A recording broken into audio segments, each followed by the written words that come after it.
So the Ebola crisis death toll just spiked. As of May 19th, the death toll was 130 total, and now, just 6 days later, the death toll has spiked to 220. Now that's an alarming spike and something that we need to watch out for. Now, the 7 United States citizens that were connected to this outbreak, who, like I said in my last video, is Dr. Peter Stafford. And I didn't know at the time of my last video, but the other 6 that were infected were his wife, his 4 kids, and another doctor whose name is Dr. Patrick LaRochelle. Now, Dr. Stafford was working on a patient in the Democratic Republic of the Congo who had abdominal pain, and he got infected through him. They didn't know he had the virus. When they operated on him, the following day he died. And almost like a week later, Dr. Peter Stafford fell ill and was tested positive for the Ebola virus. The status of him right now is that they transported him to Germany, and he is currently in a hospital in Berlin called Charité Universitätsmedizin. Now, I don't know exactly his state, but it is reported that he's still too weak to talk, but he can eat and he can communicate via text messages or like messages. And his wife and his 4 kids and the other doctor were also exposed to the virus because they were all working in the missionary group that was inside the Democratic Republic of the Congo during the Bundibugyo Ebola outbreak. Now, his wife, Dr. Rebecca Stafford, is currently with him in Berlin while he receives treatment and monitoring, but he's not allowed to return to the US, although his kids were cleared to return to the United States. And Dr. LaRochelle has been transferred to Prague for monitoring and care. Now, this specific Ebola strain is lethal, but not as lethal as the other 4 in comparison. The most lethal Ebola virus has a death rate of 70 to 90% of deaths in the infected, while this current outbreak has like 25 to 50, which still 220 deaths is nothing to scoff at.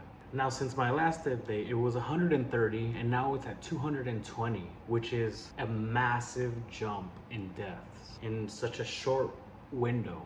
This is signaling that the outbreak is escalating faster than the health officials anticipated previously. So what's the good news? This outbreak has not entered into other continents. It has stayed inside of Africa, majority within the Democratic Republic of the Congo and the surrounding countries. Now, a little bit of info on the Bundibugyo strain of Ebola. It's one of 5 known Ebola species. It was first identified in 2007 with 93 infected and 37 deaths. So today's outbreak has already surpassed 1,000 and 220 deaths with no approved vaccine. Now, where this really gets serious is that WHO Director Tedros Adhanom Ghebreyesus said that they are essentially playing catch up because the outbreak spread so much faster